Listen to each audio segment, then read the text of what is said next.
मैं तो पूछ रहा था, ध्यान रखना, बच्चा भी छोटा, कितना भी छोटा क्यों ना हो, उसके सामने चाहे बेटा हो, पोता हो, नाती हो, जो कुछ भी हो, माँ तुम्हारी एक गलती अगर उसने अपने आँखों से कैच कर ली, दिमाग में रख ली ना, जिंदगी भर परेशान होना पड़ेगा, जिंदगी भर परेशान होना पड़ेगा। और यही कारण है घर परिवार बिखरने के पीछे। उसकी कदर नहीं है, बच्चा है, भगा दो, ना उसके सामने लड़ना, ना उसके सामने कोई ऐसी हरकत करना जो उसकी ज़िंदगी में, दिमाग में हमेशा फिट होकर उसकी ज़िंदगी और तुम्हारी ज़िंदगी खराब करे।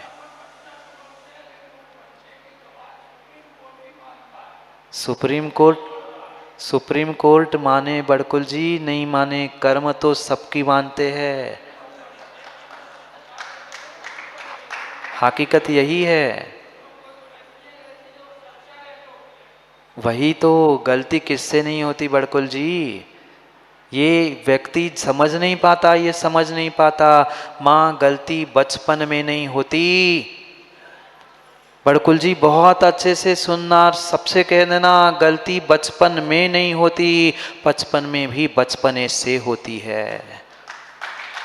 नहीं समझ में आया क्या?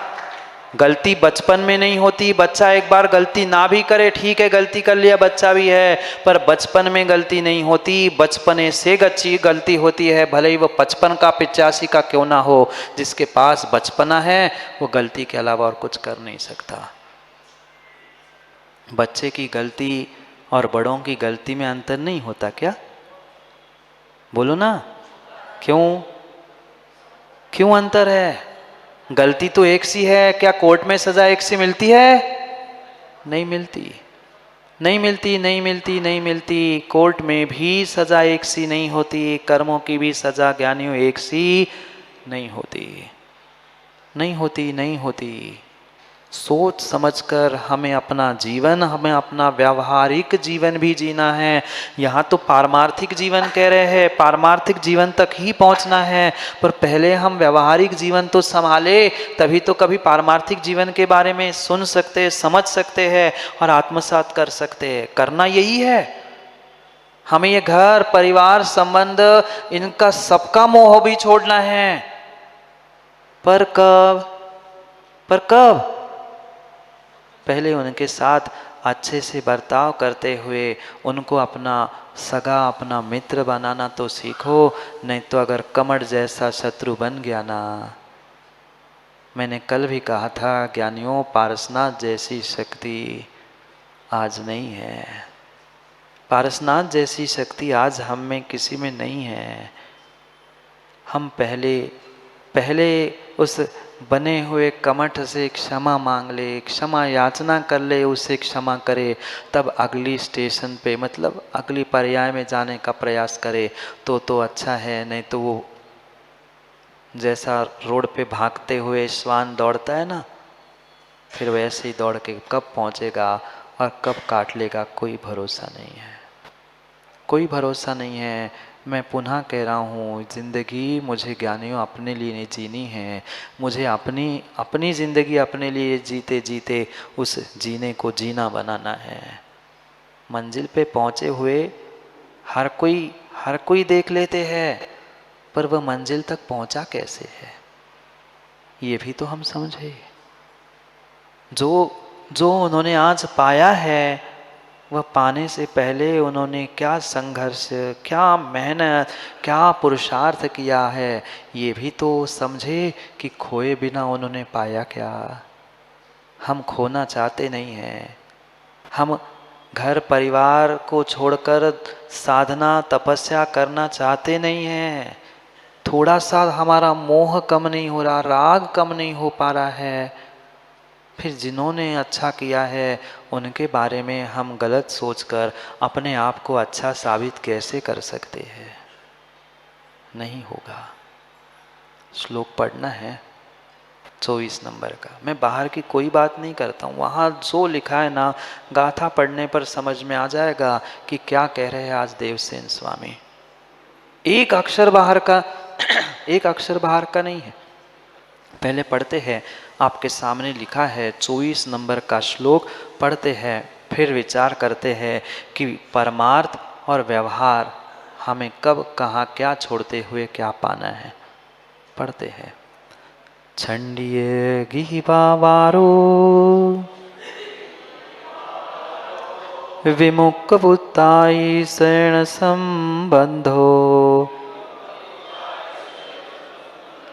जीव्य धड़ा समुको अरिहो सो होई सन्नासे। बस आज देवसेन स्वामी भी यही कह रहे हैं कि कुछ पाने के लिए कुछ खोना पड़ता है, कुछ पाने के लिए कुछ खोना पड़ता है। व्यक्ति आज अपना कंफर्ट जोन, अपनी सुख सुविधाओं को छोड़ने के लिए बिल्कुल तैयार नहीं है, पर कुछ लेने का समय आता है, सबसे पहले नंबर उन्हीं का आता है, सबसे पहले नंबर उन्हीं का आता है जो कुछ छोड़ना नहीं चाहता है। अरे छोड़े बिना काम होने वाला नहीं है, छोड़े बिना काम होने वाला नहीं है। शरीर की प्रकृति हो, चाहे संसार की प्रकृति हो, कर्म प्रकृति हो, या जीवन की कोई कामयाबी क्यों ना हो, जब भी कुछ मिलेगा, ज्ञानी छोड़े बिना मिलने वाला नहीं है। वे इतने त्रिलोक पूज्य क्यों बने, 3 लोक के नाथ क्यों बने, इतनी ऊंचाई सिद्धशिला तक 14 राजों के क्यों प्राप्त की। वे अगर पकड़े बैठे रहते ना तो कभी काम नहीं होता। वे पारसनाथ भगवान भी सोचते, मेरा बनारस, मेरे माता पिता, मेरे नाना, मेरे भक्त, मेरा शिष्य, वो महावीर भगवान भी गौतम के राग में अटके रहते ना, कभी काम नहीं कर पाते, कभी काम नहीं कर पाते, कभी काम नहीं कर पाते। ये परमार्थ से बिल्कुल सत्य है, बिल्कुल सत्य है। पर ज्ञानी ये नियम अभी आप अपने में लगा के देव शास्त्र गुरु के राग अनुराग को छोड़ मत देना, नहीं तो पंचम काल है, पंचम काल है। लोग कह देंगे महाराज आप ही ने तो कहा था कि छोड़ दो, विनय कहेगा महाराज जी ले छोड़ दिया आप ही को मैंने। नहीं, कहाँ पे क्या छोड़ना, कहाँ पे कितना छोड़ना, ये विवेक हमें होने की, करने की, रखने की आवश्यकता है। छोड़ना है, सब कुछ छोड़ना है, ये शरीर भी छोड़ना है, पर कब? आज छोड़ के बैठ जाओ माँ, मरने के बाद छोड़ना है ना। तब तक जो साथ है उसका साथ निभाना पड़ेगा कि नहीं निभाना पड़ेगा। मरने तक ये साथ देने वाला है, मरने के बाद नहीं देगा, ये सबको पता है। क्या निर्ग्रंथों को नहीं पता? फिर जिंदगी का उपास ले ले दीक्षा के दूसरे दिन से, उसी दिन से। शरीर छूटना है, शरीर नश्वर है, शरीर नश्वर है। अरे नश्वर है, पर जब नश्वर है तो उसका सदुपयोग भी तो करना सीखो। क्या माँ वेस्ट से बेस्ट बनाना नहीं जानते? ये वेस्ट है, मान लिया, मान लिया आपका साथी, आपका सगा, आपके परिवार के सब लोग वेस्ट है, पर उस वेस्ट से भी समझदार व्यक्ति बेस्ट बनाना जानता है। पर जिसको वेस्ट से बेस्ट बनाने की बेस्ट बुद्धि नहीं है, वो वेस्ट वेस्ट वेस्ट कहते हुए जिंदगी स्वयं की भी वेस्ट करके बैठ जाता है। हकीकत यही है, छोड़ना है। ये जो जन्म से मेरे साथ है ना, ये भी बहुत बड़ा दगाबाज है, छोड़ने वाला है, विश्वास दे नहीं करो। पर जब तक है तब तक तो निभाना पड़ेगा कि नहीं ज्ञानी? जब तक है तब तक तो इस धोखेबाज शरीर का भी साथ निभाना पड़ेगा। कब सफ़ेद बाल हो जाते, कब दिखना बंद हो जाता है, कब क्या हो जाए, कब श्वास रुक जाए, भरोसा नहीं है। फिर भी ज्ञानी, फिर भी कितना ही कैसा ही क्यों ना हो, निभाना तो पड़ेगा ही, निभाना तो पड़ेगा ही, निभाना तो पड़ेगा ही। जब तक है जान तब तक तो निभाना पड़ेगा। छोड़ना है, पर कब छोड़ना है? छिंडई, मैं नहीं कह रहा हूँ, पहला ही शब्द लिखा है छिंडई। छोड़ना है, छोड़ना है, छोड़ना है। किस किस को क्या क्या छोड़ना है? वह गिह वावारो, गृह संबंधी व्यापार छोड़ा बिना, गृह संबंधी व्यापार छोड़े बिना काम नहीं होगा, क्योंकि बात परमात्मा पहुंच गई है। अब लौकिक बात नहीं बची, बाहर की बात नहीं, अब परमार्थ की बात बता रहे हैं। क्योंकि परसों आचार्य भगवान ने कहा था, भवों भवों के कर्मों से छूटने के लिए तुम्हें संन्यास धारण करना पड़ेगा। तो शिष्य ने पूछा, गुरुजी सन्यास कौन धारण करेगा? योग्यता क्या है उसकी सन्यास धारण करने की? क्या मात्र और मात्र उस परिग्रह को छोड़ आने से, या मात्र कुछ भेष धारण करने से, लाल पीला नीला सफेद आदि वस्त्र धारण करने से, या मात्र वस्त्र उतारने से ही सन्यासी हो जाऊंगा? नहीं नहीं नहीं नहीं। जैसे बाहर से व्यवहार से गृह संबंधी व्यापार छोड़ा है और विमुख पुत्ताई शयन संबंधो, पहले बाहर से व्यवहार से समझाते कह रहे हैं गृह के संबंधी, गृहस्थी के संबंधी जो जो विकल्प है, पहले तो ग्रह छोड़ो नहीं कहा, ग्रह संबंधी व्यापार छोड़ने की बात कह रहे हैं। घर तो छोड़ना ही पड़ेगा ना, वो तो पहली बात हो ही गई। अब उन क्षपक जो समाधि धारण करने वाला, आराधना के सार को प्राप्त करने वाला जीव है, इंसान है, व्यक्ति है, उसके लिए कहा जा रहा है कि ग्रह के संबंधी जो जो व्यापार है, जो जो विकल्प है, ज्ञानी उसे भी छोड़ना होगा, उसे भी छोड़ना होगा, उसे भी छोड़ना होगा। अगर पारसनाथ भगवान कल यही सोचते रहते, कमठ मेरा भाई था, कमठ मेरा भाई था, कमठ मेरा भाई था, वो मेरे साथ ऐसा क्यों कर रहा है, तो क्या निर्वाण हो पाता? नहीं। जिन्होंने पुत्र और आत्मीय जनों के संबंध भी छोड़ दिए हैं, उनको तो छोड़ ही दिया, उनके संबंधों को भी जिन्होंने छोड़ दिया है, और जीवीय प्रमाण समुख को, जो जीवित तथा धन की भी आशा से मुक्त हो चुके हैं।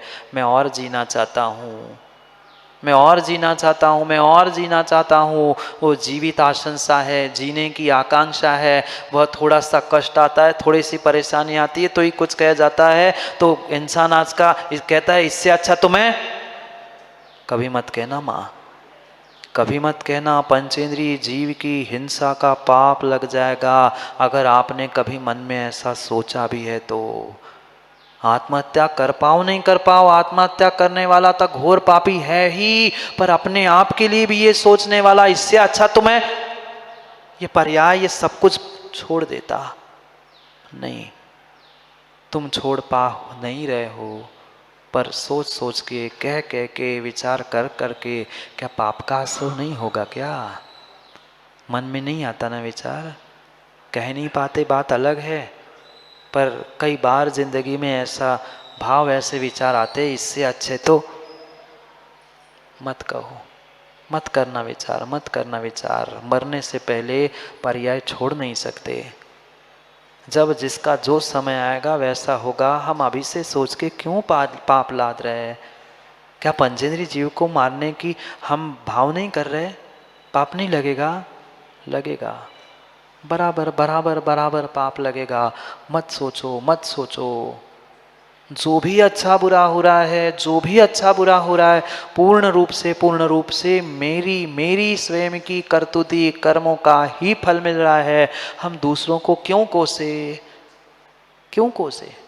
जो भी जिंदगी में मिला है, चाहे चाहे यश हो, चाहे अपयश हो, कामयाबी हो, वो सब कुछ मेरे ही कारण से मिला है।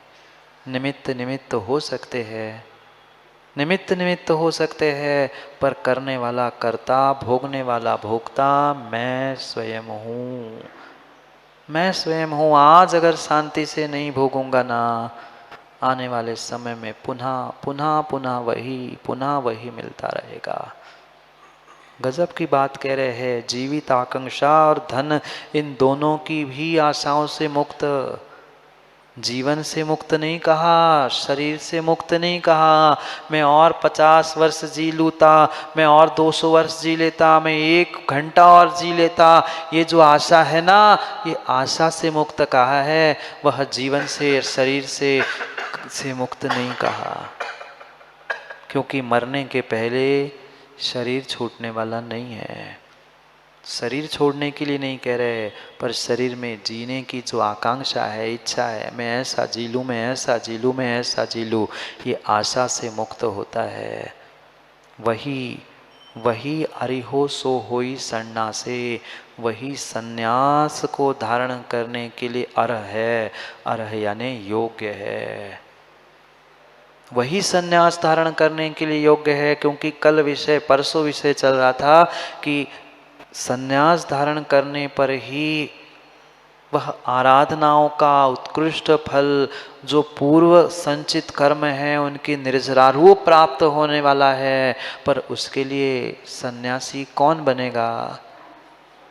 कोई भेष मात्र धारण करने से सन्यासी नहीं, वैसे भाव भी होने चाहिए, वैसे भाव भी होने चाहिए। श्लोक लिखा है ना, ग्रंथों की फोटो का भी इसलिए रखिए कि अर्थ भी लिखा है, कहीं ऐसा ना हो कि कोई कहे महाराज कुछ का कुछ अर्थ करते हैं।